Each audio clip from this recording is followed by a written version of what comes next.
This video explains how you can commit the changes in the Git repository in vscode.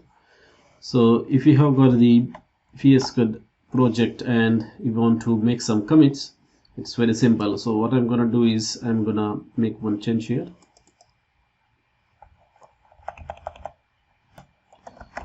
So I just change this file, and once I save this, you will notice that on the left hand side this source control button is there. Just click on that, and right now I just changed this file vscode tips.md. so once you click here, you will notice all the files that have been changed, and then you can put the commit message over there, completed files, whatever message you want to put, and then click on commit. Or if you look at this drop down, there are more actions available, like commit and push, commit and sync.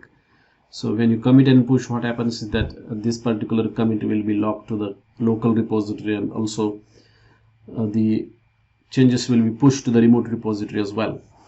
And if you do commit and sync, what will happen is that commit will be added to the local repository, and if there are any changes in the remote repository, those will be pulled into your local repository as well.